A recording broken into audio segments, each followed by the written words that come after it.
How do you feel right now? 12:41 বাজে। আমাদের কালকে 6টার সময় ট্রেন, বিকেলবেলা, মানে বাড়ি থেকে বেরোবো। এখনো কিচ্ছু প্যাকিং হয়নি।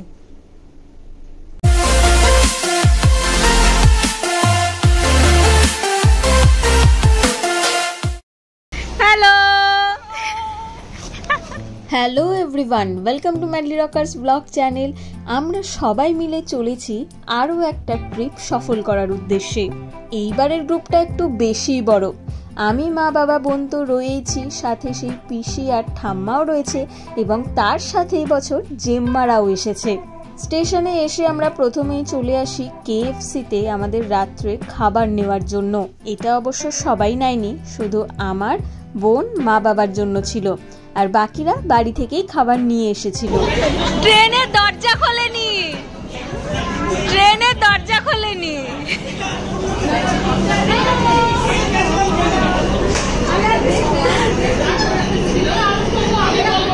সবাই লাগেজ নিয়ে যে যার মতন আলাদা আলাদাই দাঁড়িয়েছিল, এবং আমাদের যেহেতু সিট নাম্বারও আলাদা পড়েছে দুর্ভাগ্যজনকভাবে, তাই জন্য সবাই একসাথে যেতেও পারবো না। আমাদের ছিল 2 টায়ার, সেটাও আমরা সবাই একসাথে পাইনি। 4টে সিট একসাথে ছিল এবং 2টো সিট আলাদা ছিল। আর জেম্মাদের একদমই আলাদা, যেহেতু ওরা একটু দেরিতে টিকিট কেটেছিল, তাই জন্য ওরা 3 AC-তে। এই বল তোদের সিটের গল্পটা শুনি আগে। আমাদের সিটের গল্প কি 250 টাকা কনফার্ম হয়েছে। এটা একটা 71-72 অনেক দূরে তো। 71-72 কে থাকবে ওখানে? কে থাকবে? তুই আর তোর মা এখানে?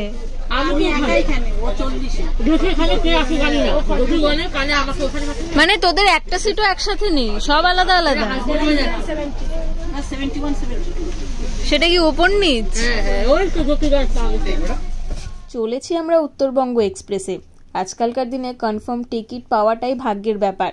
যা বুঝলাম, ওরা টিকিটটা কিন্তু 8:10-এই কেটেছিল। 8টার সময় পোর্টাল ওপেন হয়, কিন্তু তাতেও ওরা ওয়েট লিস্ট পেয়েছিল। আরে হ্যালো, দেখছি তো, সেটাই একদম সামনে। হ্যাঁ, ভালো। কার কোথায় সিট পড়েছে এইসব দেখতে দেখতেই ট্রেনও ছেড়ে দিল স্টেশন থেকে। দুগ্গা দুগ্গা বলে আমাদের যাত্রাও শুরু হলো। আমাদের এবারের গন্তব্য ডুয়ার্স। পাহাড় হয়েছে, সমুদ্র হয়েছে, জঙ্গল দেখা হয়নি একবারও। তাই জন্য সবাই মিলে ঠিক করলাম এবার তাহলে জঙ্গলেই যাওয়া যাক। সারা সকাল থেকে কাজ করেও কাজ শেষ করতে পারিনি, অগত্যা ল্যাপটপটা সাথে নিয়ে আসতে হয়। এরপরে KFC থেকে কেনা চিকেন রাইস বোলটা খেলাম ডিনার হিসাবে। কোয়ান্টিটি যা রয়েছে একজনের ভালো মতো হয়ে যায়। বৃষ্টিস্নাত প্রকৃতি দেখে সকাল শুরু করলাম, এবং সকালে উঠে জানতে পারলাম যে ট্রেন থেকে নেমে আমরা আগেই ফ্রেশ হব না, হোটেলে যাব না। আগে আমরা কোচবিহার রাজবাড়ি দেখব এবং আরও যা যা দেখার রয়েছে সেগুলো দেখব, তারপরে আমরা হোটেলে ঢুকবো। এটা আমার আগে জানা ছিল না, তাই জন্য আমি সেরকম একটা ভালো জামাও পরে আসিনি। ভাগ্যিস আমার মেকআপের বক্সটা আমার পিঠের ব্যাগেই ছিল, তাই সেটাই বের করে শুরু করলাম হালকা একটু মেকআপ। চুলটা একটু সুন্দর করে বেঁধে নিয়েছি, কানে একটা দুল আর একটু মেকআপ। এরপরে 7 সমুদ্র 13 নদী পার, আমার অন্তত সেটাই মনে হচ্ছিল। 7 সমুদ্র 13 নদী পেরিয়ে আমি জেম্মাদের কম্পার্টমেন্টে যাচ্ছি। মাঝখানে আরও 2টো বগি, তারপরে ওদের 3 AC-র বগি। মনে হচ্ছিল সাইকেলটা নিয়ে আসলে বেশ হতো, এক কম্পার্টমেন্ট থেকে অন্য কম্পার্টমেন্টে চালিয়ে চালিয়ে চলে যেতাম। গিয়ে দেখি জেম্মা বসে বসেই ঘুমাচ্ছে, ওইখানে আর কেউ নেই। বুঝলাম বাকিরা তাহলে অন্য সিটটায় রয়েছে। আমরা ঠান্ডায় মরে যাচ্ছি। বুটু, তোমার ঠান্ডা লাগছে না? সারা রাত এই জামাটা পরেছিলি?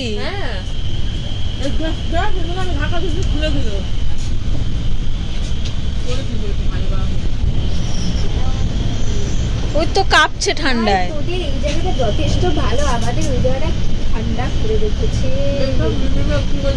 এইটা ঠিক আছে, এই জিনিসটা তাও বেটার,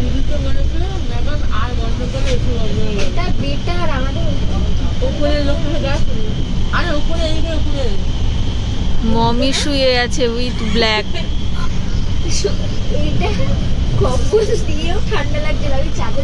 হ্যালো,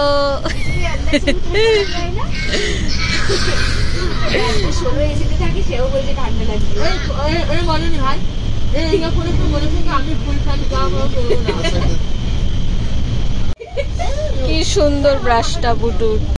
ব্রাশটা দেখে ইচ্ছা করছিল আবার ছোট হয়ে যায়, এরকম একটা সুন্দর ব্রাশ আমারও চাই। একদম সঠিক সময়েই আমাদের স্টেশনে নামিয়েছে এবং স্টেশনে নেমে সবাই একত্রিত হয়ে শুরু করলাম আমাদের ডে 1।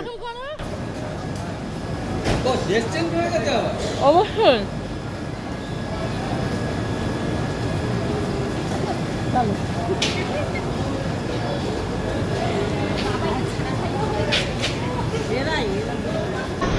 ফাইনালি আমরা পুরো গ্রুপ একসাথে হলাম।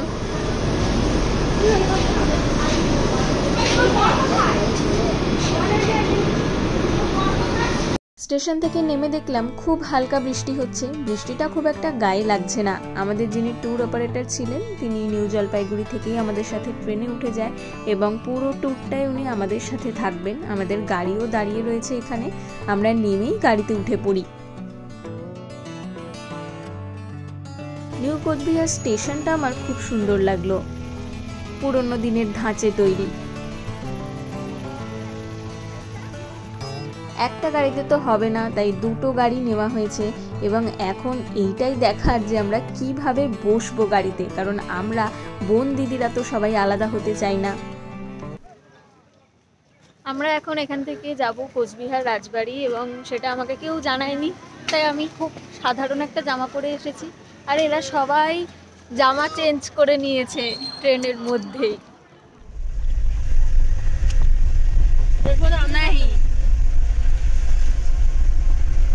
বললে ভালো কিছু বলো যেটা আমি ভিডিওটা রাখতে পারবো না। কোথায় যাচ্ছি সেসব বলো, বলো তুমি জানোই না। मुझे तो पता नहीं है, साली लोग कहाँ जहाँ ले जा रहे हैं मैं वहाँ चला जा रहा हूँ। আমার জামাইবাবু খুব মজার মানুষ, সারা দিন এরকমই মজা করতে থাকে। যাই হোক, প্রথমেই আমরা চলেছি খাবার খেতে, ব্রেকফাস্ট। আগে থেকে যদি জানতাম এইরকম একটা জায়গায় নিয়ে আসবে, সত্যিই আমরা আসতাম না এবং নিজেরা একটা জায়গা খুঁজে নিতাম। আমার এখানকার খাবার একদমই ভালো লাগেনি। খাবার বলতে সেরকম কোনো অপশানও নেই, শুধু লুচি রয়েছে আর তার সাথে আলুর তরকারি। দোকানটায় আসার পর দেখলাম বিরাট একটা প্রসেশন যাচ্ছে।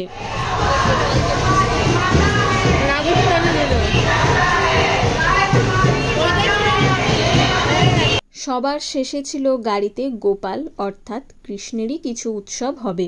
এরপর আমরা আবার ঢুকে গেলাম ভেতরে আমাদের খাবার খেতে, কারণ সময় খুব বেশি নষ্ট করা যাবে না। রসগোল্লার সাইজগুলো বিশাল বড় বড়। আলুর দম আমি খাই না, তাই লুচি দিয়ে মিষ্টি খেয়েছি। এ ভালো খেতে কালো জাম, একটু খাই। আমাদের প্রথম গন্তব্য মদনমোহন মন্দির। উইকিপিডিয়া ঘেটে দেখতে পেলাম রাজা নৃপেন্দ্র নারায়ণ 1885 থেকে 89 সাল পর্যন্ত এই মন্দিরটি তৈরি করান। উইকিপিডিয়ায় লেখা 1990 সালে মন্দিরটি উদ্বোধন হয়েছে, তবে আমার মনে হয় এটি ভুল। 1890 সালেই এটির উদ্বোধন হয়। তবে যাই হোক, দেখে মনে হচ্ছিল না যে মন্দিরটা এত পুরনো, একদম নতুনের মতোই লাগছে। হয়তো আবার পরে নতুন করে মেরামতির কাজ হয়েছে। মন্দিরটা খুবই সুন্দর, অনেকটা জায়গা নিয়ে রয়েছে এবং আকাশটা এত সুন্দর ছিল। আমরা যখন পৌঁছাই একদম মেঘলা, তার মাঝখানে সাদা মন্দিরের চূড়াটা দারুণ লাগছিল।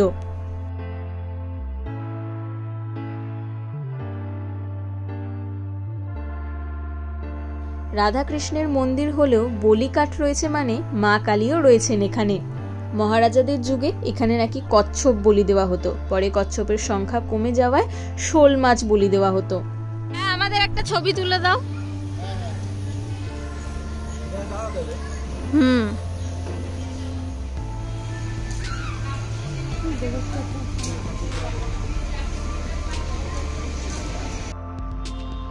মন্দিরের গেট থেকে বেরিয়ে উল্টো দিকেই রয়েছে একটি সুন্দর পুকুর। দেখলে মনে হবে সত্যিই কোনো রাজা মহারাজার স্থানে এসেই উপস্থিত হয়েছি। একটা জিনিস খুব ভালো লাগলো, সবকিছুই খুব সুন্দরভাবে এখানে রক্ষণাবেক্ষণ করা হয়েছে। দেখুন পুকুরের জলটা কতটা পরিষ্কার।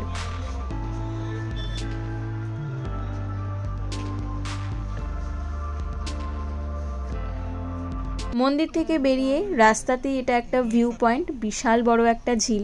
এখানে আমরা আর গাড়ি থেকে নামিনি, গাড়ি থেকেই ভিডিও করেছি। আর এই ঝিল পেরোতেই দূরে দেখা যাচ্ছিল কোচবিহার রাজবাড়ি।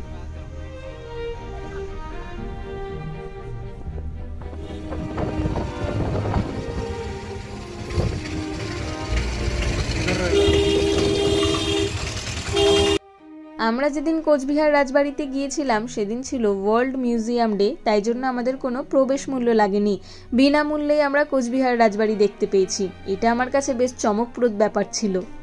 এই যে অর্ধেক মেঘলা আকাশ, এটা যেন রাজবাড়ির সৌন্দর্যকে আরও বর্ধিত করছিল। এটিও মহারাজা নৃপেন্দ্র নারায়ণের সময়ই তৈরি হয় এবং এটির ইতিহাস রাজবাড়িতে ঢোকার মুখেই লেখা রয়েছে।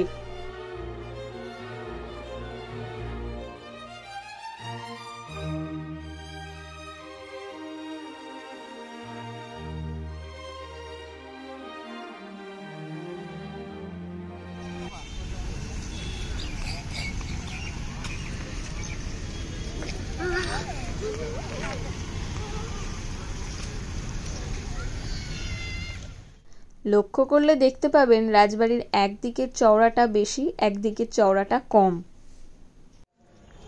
এই যে দেখো এখানে লেখা, জ্যোতিদা এইখানে একদিকে বেশি একদিকে কম লেখা আছে। রিজন কি লেখা আছে? ভুলে গেছিল একদিকে করতে।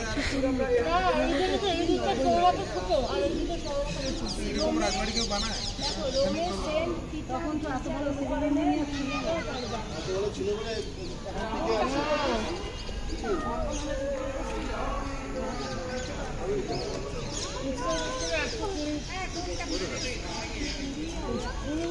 হঠাৎ করে দেখে আমরাও ঘাবড়ে গিয়েছিলাম যে এরকম তো সাধারণত হয় না, একদিক ছোট একদিক বড়, তাই আমরা কি ঠিক দেখছি না এটা এইভাবেই বানানো রয়েছে।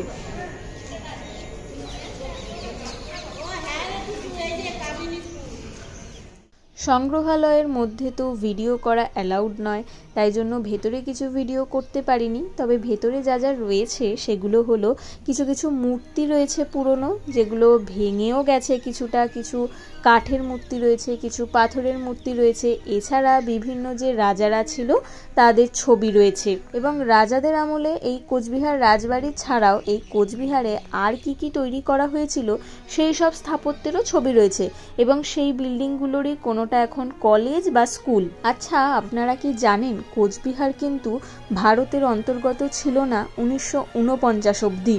1887 সালে নৃপেন্দ্র নারায়ণ এটি তৈরি করে এবং যোগ্য দীপেন্দ্র নারায়ণ ছিলেন এই বংশের শেষ রাজা।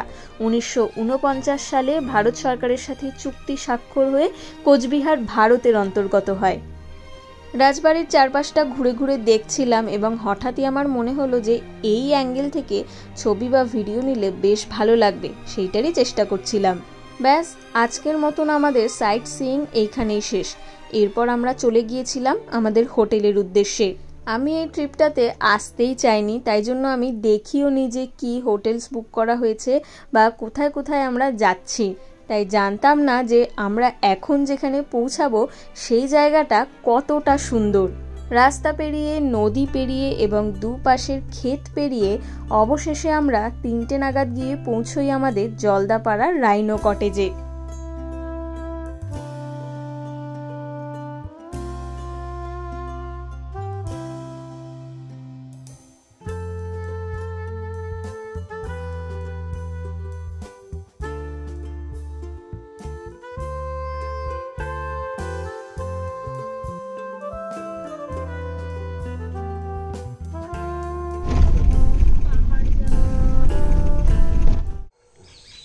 Jaldapara rhino cottage. এখানে কি রাইনো ফোনে দেখা পাবো? না, রাইনো ফোনের সাথেই ঘুমাবো। কুকুর ডাকছে, তুই সেটাকেই কাউন্ট করে নিতে পারি স্পেশালিটি হিসাবে। আমি ওখানে যেতাম। চল। আমরা এখন চলে এসেছি জলদাপাড়া রাইনো কটেজে। এখানেই আজকে থাকবো, কালকে আমরা সম্ভবত সাফারি যাবো, তাই তো? আধার কার্ড। হ্যাঁ, আমি আধার কার্ড আনিনি, কিন্তু বলছে এখানে থেকে অরিজিনাল আধার কার্ডই লাগবে, যাই না কি হবে। তো এখানে কিছু করার নেই, বিকেল হলে পরে সব নিস্তব্ধ এবং যা করতে হবে হোটেলের ভেতর। ভীষণ সুন্দর, এখানে 3-4টে ট্রি হাউস রয়েছে এবং এই জায়গাটা কিন্তু খুবই নির্জন এবং শান্ত, কোলাহল একদম নেই এবং খুব কমই হোমস্টেও রয়েছে এখানে। আমাদের এই হোমস্টেটা রয়েছে এবং আশেপাশে আমার 2টোই হোমস্টে চোখে পড়েছে। সবারই প্রচণ্ড খিদে পেয়ে গেছে, কিন্তু খিদে পেলেও কিছু করার নেই, আগে এই লাগেজগুলো নামিয়ে ঘরে সেট করতে হবে।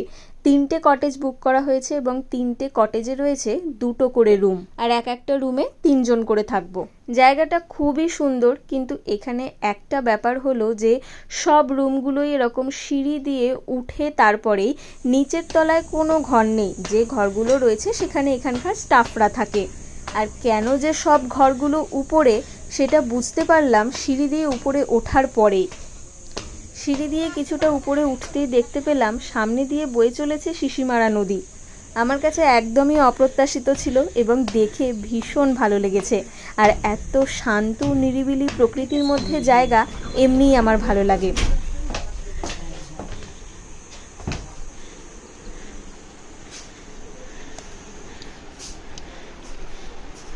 ঘরগুলো বেশ বড় বড়, 2 জনের থাকার মতনই বেড রয়েছে। তবে আমি যা দেখলাম এখানে যে সোফাটা রয়েছে সেটা ইজিলি সোফা কাম বেড হিসেবে পেতে নেওয়া যাবে।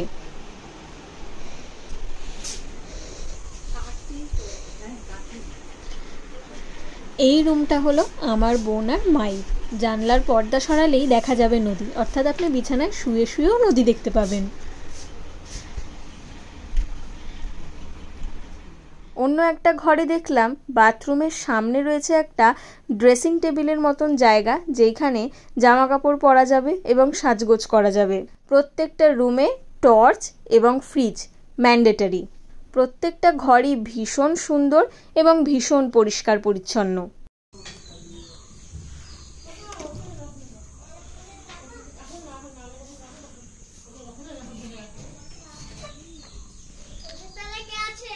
সামনের রাস্তাটা উঁচু হওয়ায় নিচ থেকে কিন্তু এই নদীটা দেখা যায় না।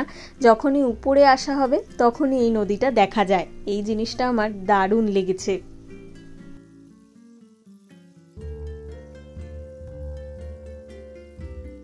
ঘরে জিনিসপত্র রেখে নিচে নেমে এলাম দেখতে যে আর কে কোন ঘরে রয়েছে এবং মোট কটা ট্রি হাউস রয়েছে, ট্রি হাউসগুলো দেখতে কেমন। এই যে সামনের ট্রি হাউসটা দেখা যাচ্ছে এইটায় আমরা রয়েছি এবং এর পাশেই যেটা রয়েছে সেটা বেশ সুন্দর দেখতে।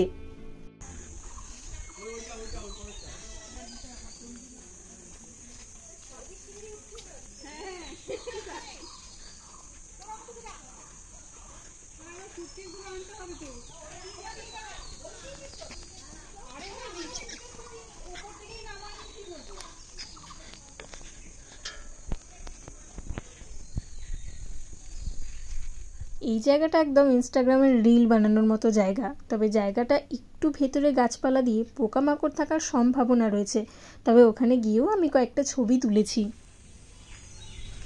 আর সবকটা হাউস থেকে দূরেই রয়েছে রান্নাঘর। এইটা কিন্তু একতলাতেই। অনেক বেলা হয়ে গিয়েছিল, সবারই খিদে পেয়ে গেছে, তাই পিসিরা বসেও পড়েছে খেতে এবং আমি একটু চারিদিকটা ঘুরে তারপরে এলাম, কারণ বসার জায়গা ছিল না এখানটায়। এখানে থালি সিস্টেম রয়েছে, সবজি, মাছ, ভাত, পাঁপড় ভাজা। আমি যেহেতু সবজি খাই না, ডাল খাই না, তাই আমি শুধু মাছ নিয়েছি। খেয়ে উঠে সবাই বলছিল ক্লান্ত, আমার একটু বেশি খাওয়া হয়ে গিয়েছিল, তাই ভাবলাম নদীর ধার বরাবর একটু হেঁটে আসি। হাঁটতে হাঁটতে বেশ অনেকটাই চলে গিয়েছিলাম। এক ধারে জঙ্গল আর এক পাশে নদী, এবং এই নদীর ওই পাশে যে জঙ্গলটা রয়েছে ওখানে কিন্তু বন্য জন্তু জানোয়ার দেখা যায়।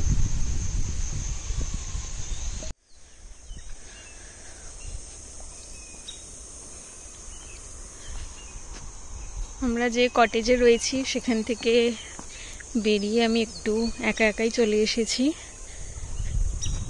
নদীর এত সুন্দর আওয়াজ, যেটা কটেজ থেকে ভালো বোঝা যাচ্ছিল না, যখন সামনে এলাম তখন শুনতে পাচ্ছি। বেশ ভালো স্রোত নদীর।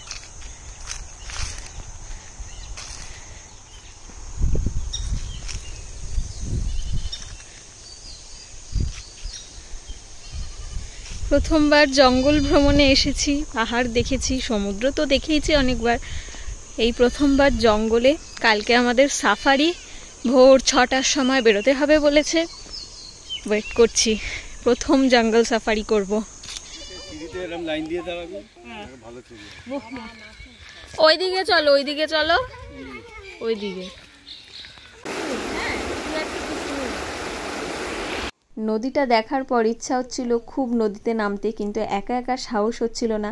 তাই বাবা আর দিদিকে নিয়ে আবার চলে গেলাম নদীর মাঝ বরাবর। ছবি তুললাম, নদীর মাঝখানে নামলাম, স্রোতে পা ডোবালাম। ইচ্ছা ছিল ওই চটটা অবধি যাওয়ার, কিন্তু অতখানি স্রোত পেরিয়ে ওই চটটা অবধি আর যাওয়া হয়নি, জামা কাপড়টা ভিজে যেত, তাই আর গেলাম না। অনেকক্ষণের শখ ছিল ওই আইল্যান্ডটায় পৌঁছাবো, ওই আইল্যান্ডটায় আমরা পৌঁছতে পারিনি, কিন্তু আমরা অনেকটা চলে এসেছি। কি মজা, তোকে দেবো।